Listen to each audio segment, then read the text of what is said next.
सभी लोग ध्यान से देखेंगे व्हाइट बोर्ड की तरफ। आज हमारा बहुत ही ज्यादा इंपॉर्टेंट टॉपिक, जैसा कि आप व्हाइट बोर्ड में देख भी पा रहे होंगे, कि मध्य प्रदेश की जनजातियां।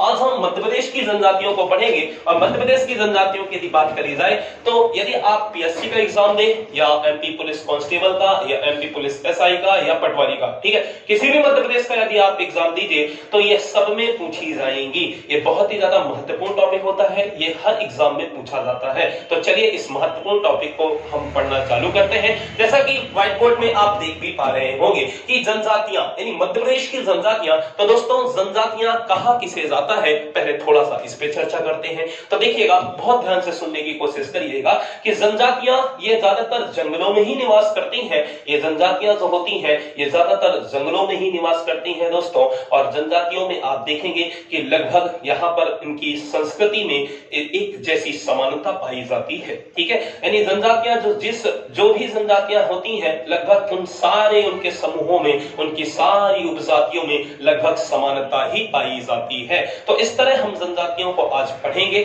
और उनमें रूप रंग में भी लगभग समानता पाई जाती है। तो जनजातियां इन्हीं को ही हम कहते हैं और जनजातियां हमको बहुत कुछ सिखाती हैं। तो चलिए आप एक एक करके जब जनजातियों को पढ़ेंगे तो आप देखेंगे कि हम सब भी इन्हीं जनजातियों की तरह ही क्या करते हैं, बहुत सारी इनकी चीजों को फॉलो करते हैं। बहुत सारी जनजातियां जो होती हैं बहुत सारी अच्छी अच्छी बातें, बहुत सारी अपनी सभ्यताओं को हमको सिखाने की कोशिश करती हैं, जिससे बहुत ही बढ़िया एक अच्छी चीज है कि हम सबको भी अपनाना चाहिए। और किस प्रकार से जनजातियां आप देखेंगे कि ये जंगलों में निवास करके ये हम देखेंगे कि ये हमारे पर्यावरण को भी बचाती हैं। तो ये जनजातियां हमारे लिए बहुत इंपॉर्टेंट है। हम पढ़ाई के माध्यम से ही इन जनजातियों को बहुत अच्छे से समझ सकते हैं। तो चलिए जनजातियों को पढ़ना चालू करते हैं। मध्य प्रदेश की जनजातियों के यदि हम देखें तो दोस्तों कुछ इस प्रकार से आप देख पा रहे हैं कि व्हाइट बोर्ड में मैंने लिख दिया है। जो हमारे मध्य प्रदेश में जो सर्वाधिक पाई जाने वाली जनजातियां हैं दोस्तों, वो भील है,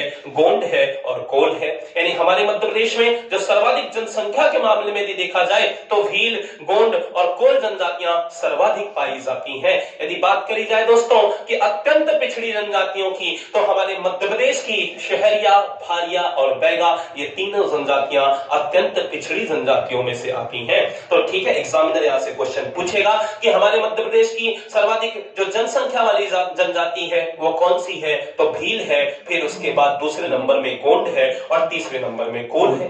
यदि अत्यंत पिछड़ी जनजाति यदि एग्जामिनर पूछे तो आप याद रखिएगा कि सहरिया, भारिया और बैगा ये अत्यंत पिछड़ी जनजातियों में आते हैं। इसके साथ साथ यदि अन्य जनजातियों की बात करी जाए तो कोलकू, पानिका, पारधी, उराव, मुड़िया, क्वार, हलवा, बिंजवार, खैरवार, सोर और बंजारा ये अन्य मध्य प्रदेश में पाई जाने वाली जनजातियां हैं। हमने कहा ही कि जनजातियां जंगलों में निवास करती हैं, इसलिए कभी कभी आप देखेंगे कि ये ज्यादातर, आप देख पा रहे होंगे कि ज्यादातर किसी दूसरे राज्यों में भी ये जनजातियां पाई जाती हैं, क्योंकि एक जंगल से दूसरे जंगल में ये पलायन कर जाते हैं, जिसके वजह से ये जनजातियों का विस्तार और अन्य भी राज्यों में पाया जाता है भारत के, ठीक है। तो यदि हम बात करें मध्य प्रदेश की, तो आपने सीखा कि मध्य प्रदेश में सर्वाधिक जनसंख्या में पाई जाने वाली जनजाति कौन सी है, भील है। यदि सर्वाधिक क्षेत्रफल में बात करी जाए कि सर्वाधिक कौन सी जनजाति पाई जाती है, तो वो गोंड है। और जनसंख्या के मामले में तीनों ही आगे हैं, भील, गोंड और कोल। सर्वाधिक जनसंख्या में कौन सी होगी मध्य प्रदेश की जनजाति, भील। सर्वाधिक क्षेत्रफल में कौन सी होगी, गोंड। यदि बात करें कोल, यह भी क्या है, जनसंख्या में इन जनजातियों में भी तीसरा नंबर इसका आता है, ठीक है। पिछड़े में आपने देखा, इनको याद रखिएगा, एग्जामिनर पहले सीधा सीधा क्वेश्चन यहीं से पूछ लेता है कि अत्यंत पिछड़ी जनजातियां कौन सी है, तो सहरिया, भारिया, बैगा अत्यंत पिछड़ी जनजातियां हैं। चलिए और आगे बढ़ते हैं और इनमें चर्चाएं करते हैं दोस्तों।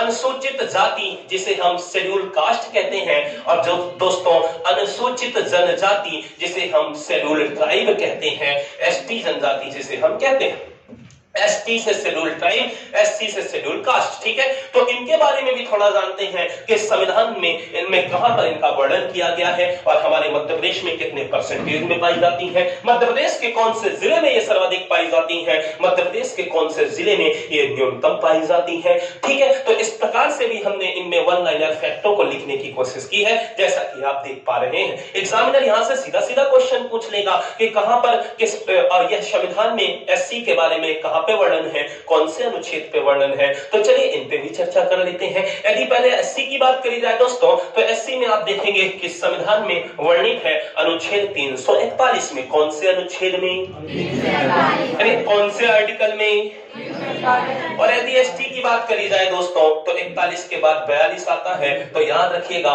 कि 342 में इसका वर्णन है। यानी हमने क्या सीखा कि एससी का वर्णन, एससी जनजाति का वर्णन यानी शेड्यूल कास्ट का वर्णन जो है 341 नंबर के अनुच्छेद में है, और जो एसटी का वर्णन है वो किस में है, 342 में है। तो आपको याद हो जाएगा 341 और एसटी का 342। ठीक है, ऐसे और आगे बढ़िएगा। संविधान में जो इसे परिभाषित किया गया है, इसको और अच्छे तरह से जो परिभाषित किया गया है वो किसमें किया गया है, 366 के खंड 24 में। कौन से में, 366 के 24वें नंबर में यह इसके बारे में परिभाषित किया गया है। और इसी तरह यदि एसटी की बात करी जाए, तो एसटी वालों के लिए किसमें वर्णन है, 366 के 25वें खंड में। यानी 366 याद रखिएगा, यहाँ पे भी 366 होगा, यहाँ 24 तो यहाँ 25 होगा। ठीक है, तो इस तरह आप इसको याद रख सकते हैं कि इसमें भी संविधान में जो परिभाषित है 366 के 24वें नंबर में, और यहाँ पर संविधान में एसटी वालों के लिए जो परिभाषित है वो 366 के 25वें नंबर के खंड में। याद रहेगा सबको।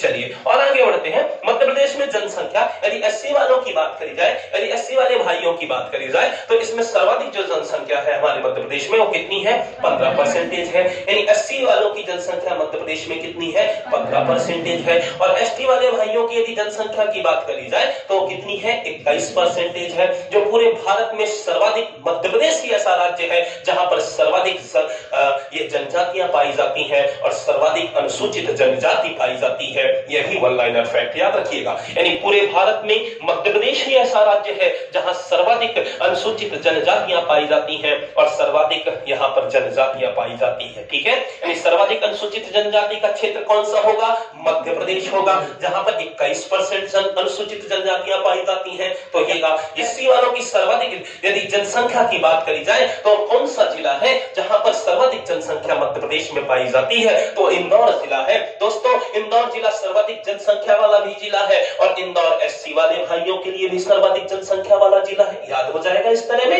यदि जीके की बात करें तो इंदौर मध्य प्रदेश का सबसे क्या है, सर्वाधिक जनसंख्या वाला जिला है, और इसी जिले में ही सर्वाधिक एससी वाले भाई भी पाए जा रहे हैं। ठीक है, यानी एससी वाले भाई भी रहते हैं हमारे। तो सर्वाधिक एससी जनजाति के लिए, सर्वाधिक एससी जनजाति के लोग कौन से जिले में रहते हैं मध्य प्रदेश के, इंदौर में रहते हैं। याद हो जाएगा। यदि एसटी वालों की बात करी जाए दोस्तों, तो एसटी वाले भाई हमारे मध्य प्रदेश में कौन से जिले में सर्वाधिक निवास करते हैं, धार जिले में करते हैं। कौन से जिले में करते हैं, धार जिले में करते हैं। तो याद रखिएगा कि यहाँ पर हमने एससी के लिए देखा तो इंदौर जिला सर्वाधिक था, और एसटी वाले भाइयों के लिए देखा तो धार जिला सर्वाधिक था। यदि सर्वाधिक है तो कहीं ना कहीं तो न्यूनतम भी होगा। तो चलिए न्यूनतम की बात करते हैं। यदि बात करें न्यूनतम जनसंख्या कहां पर है हमारे एससी वाले भाइयों की, तो आप देखेंगे झाबुआ में है। कहां पे है, और यदि बात करें एसटी वालों की, एसटी वालों की, तो एसटी में न्यूनतम जनसंख्या कहां पे है, भिंड में है। यानी यहाँ पर एसटी वाले भाइयों की सबसे कम जनसंख्या कहां पर होगी, भिंड जिले में होगी। कहां पर होगी, भिंड जिले में होगी। याद रखिएगा। ठीक है, बन जाएगा इधर।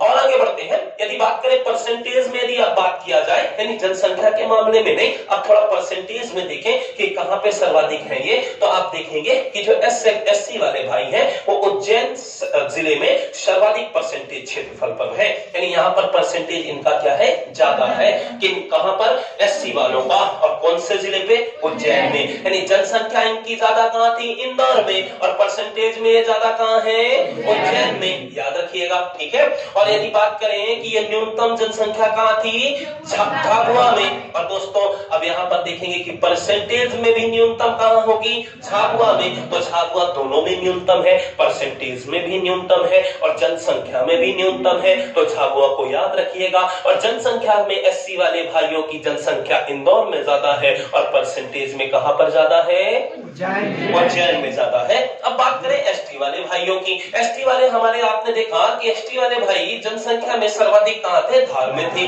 और दोस्तों यदि बात करें न्यूनतम कहां थे तो भिंड में है। यदि बात करें परसेंटेज में ज्यादा ये कहां है तो अलीराजपुर में है। कहां पे है?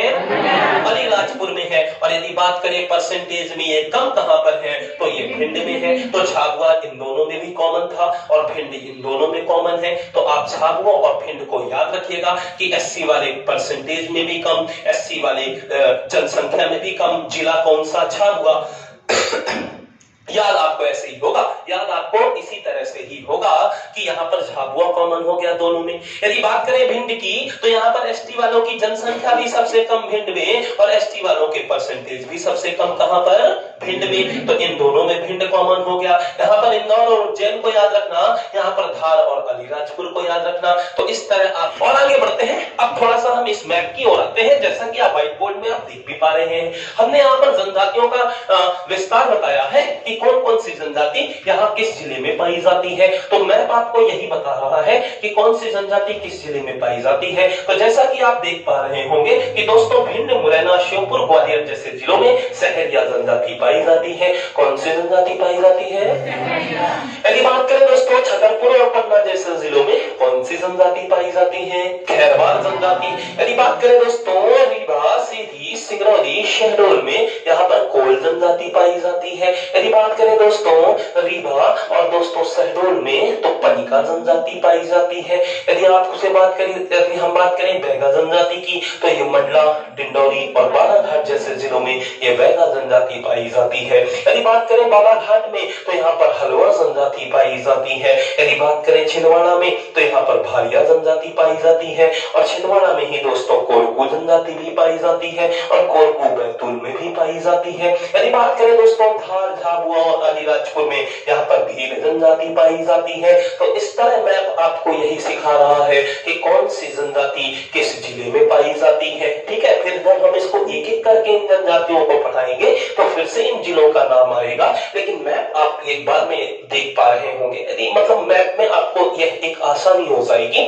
कि आपको ये सारी जानकारी एक साथ लिखी मिल जाएगी। ठीक है, फिर हम इसको विस्तार से जब पढ़ाएंगे तो फिर से इनमें चर्चाएं होंगी, इनके जिले पे चर्चाएं होंगी।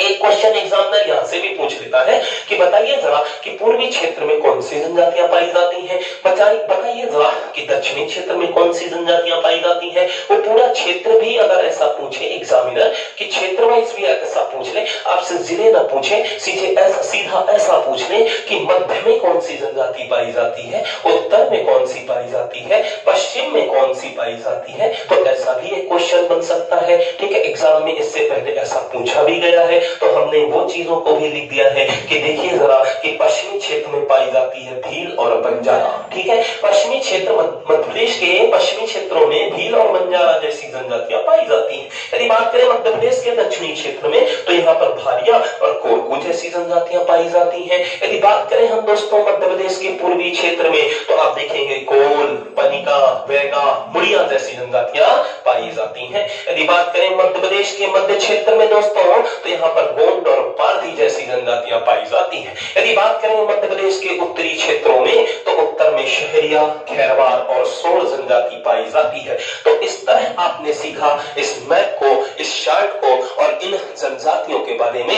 अब हम इन जनजातियों को विस्तार से पढ़ना चालू करेंगे और एक एक करके इन पे वर्णन करेंगे कि इनमें किस प्रकार से इनका विस्तार कहाँ है, इनके देवता कौन है, इनका जो यदि बात करें तो इनका उत्सव समारोह यानी इनमें विवाह किस प्रकार से होता है और इनसे जुड़ी और ज्यादा इनमें जो विशेषताएं हैं, वन लाइनर टाइप के जो फैक्ट है, हम उनमें चर्चाएं करेंगे। तो एक एक करके हम सारी जनजातियों को पढ़ेंगे। जितनी व्हाइट बोर्ड में मैंने ये लिखी है सबका अलग अलग वर्णन करते हुए हम पढ़ेंगे। तो चलिए